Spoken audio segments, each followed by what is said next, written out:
Hai semuanya, kembali lagi dengan saya. Perkenalkan nama saya Rosta Fanael. Saya adalah mahasiswa Politeknik Militer Bisnis Indonesia, jurusan Akuntansi Perpajakan.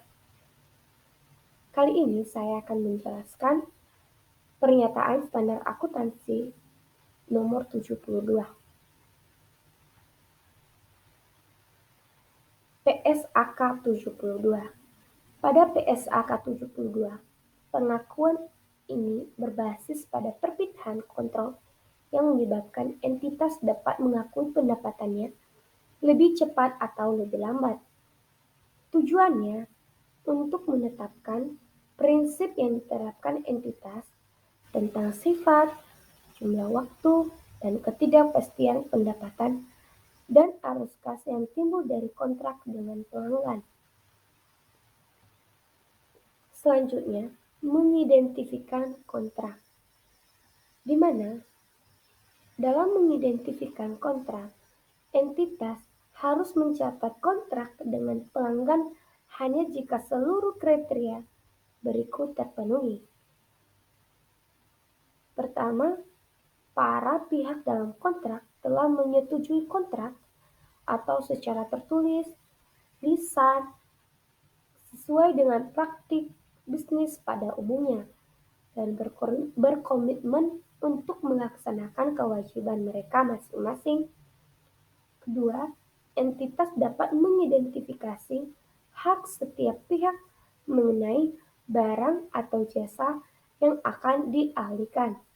Ketiga, kontrak memiliki substansi komersial yaitu resiko, waktu, atau jumlah arus kas masa depan entitas yang akan diperkirakan berubah sebagai akibat dari kontrak.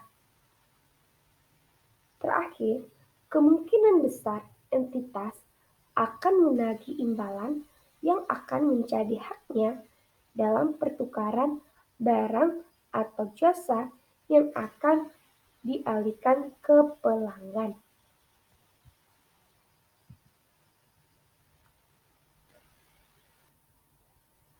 Selanjutnya, kombinasi kontrak.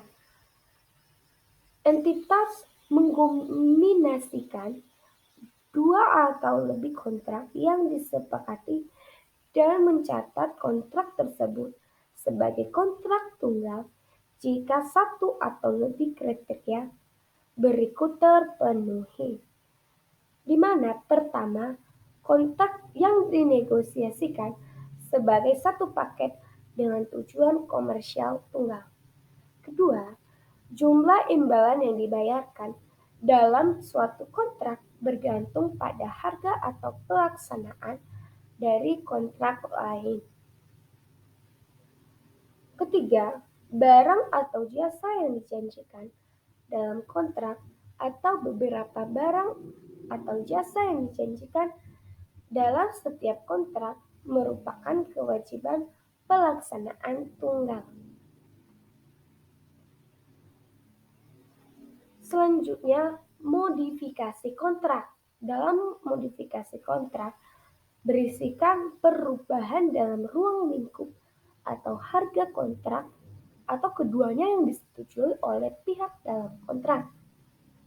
Di mana ada dua kontrak, yaitu kontrak terpisah dan kontrak tidak terpisah. Dalam kontrak terpisah terdapat lingkup kontrak dan harga kontrak meningkat.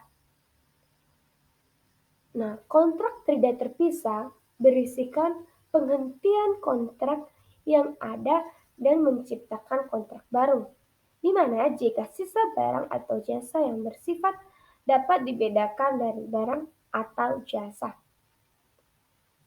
Selanjutnya, mengidentifikasi kewajiban pelaksanaan.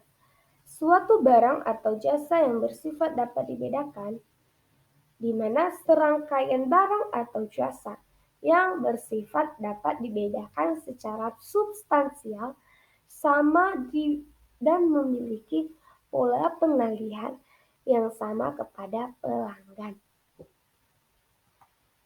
Selanjutnya, pengakuan Dalam pengakuan, terdapat 4 isi yang harus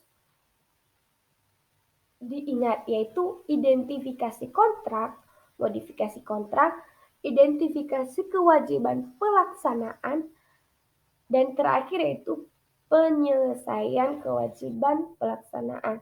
Nah, 4 ini harus ada di dalam pengakuan. Penyelesaian kewajiban pelaksanaan, di mana entitas mengakui pendapatan ketika atau selama entitas menyelesaikan kewajiban pelaksanaan dengan mengalihkan barang atau jasa yang dijanjikan, yaitu aset kepada pelanggan. Kedua, aset yang dialihkan ketika pelanggan memperoleh pengendalian atas aset. Dan terakhir, di mana pada awal kontrak entitas menentukan apakah entitas menyelesaikan kewajiban pelaksanaan sepanjang waktu pelaksanaan pada suatu waktu tertentu.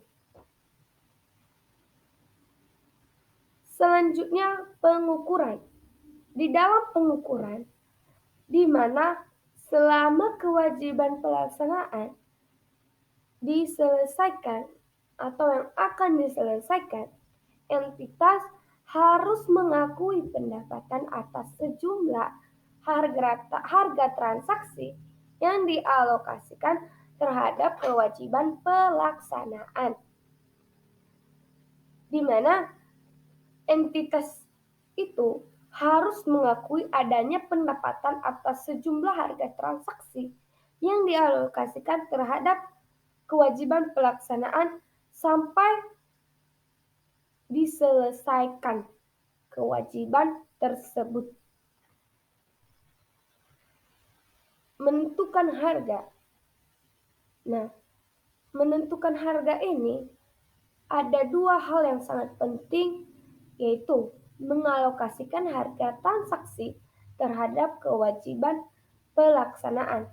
Di mana dalam mengalokasikan harga, pertama kita harus berdiri pada apa yang didasarkan harga jual berdiri sendiri, di mana dalam menentukan harga itu kita harus berdasarkan harga jual berdiri sendiri. Kedua, memenuhi tujuan alokasi.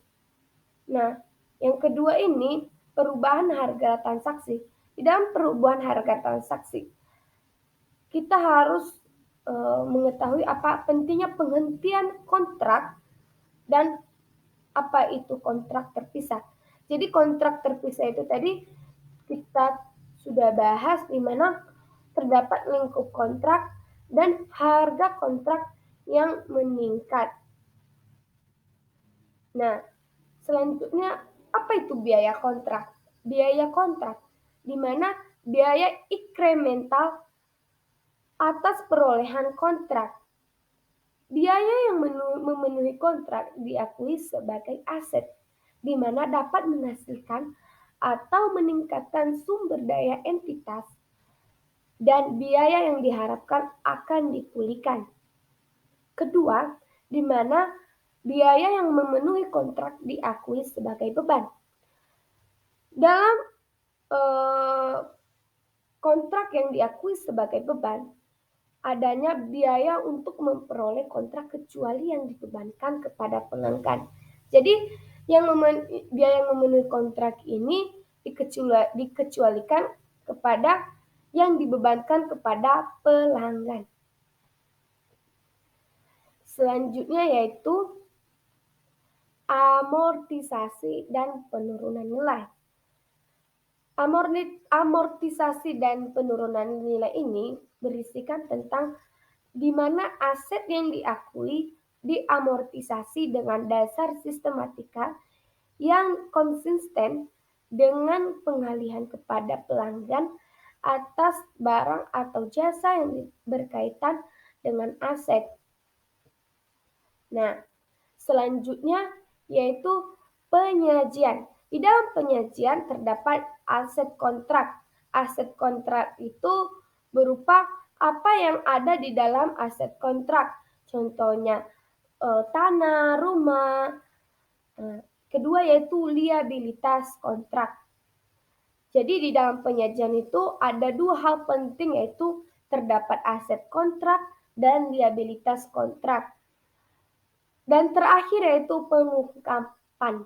Pengungkapan adalah agar entitas mengungkapkan informasi yang cukup yang memungkinkan penggunaan laporan keuangan memahami sifat atau jumlah waktu dan ketidakpastian pendapatan dan arus kas yang timbul dari kontrak dengan pelanggan. Untuk mencapai tujuan tersebut, entitas mengungkapkan informasi kualitatif dan kuantitatif. Jadi di dalamnya itu ada 3 hal yang paling penting yaitu kontrak dengan pelanggan, kedua pertimbangan signifikan dengan perubahan dalam pertimbangan yang dibuat dalam menerapkan pernyataan ini terhadap kontrak tersebut. Dan yang terakhir yaitu aset yang diakui dari biaya untuk memperoleh atau memenuhi kontrak dengan pelanggan. Jadi pengungkapan ini sama dengan artinya dalam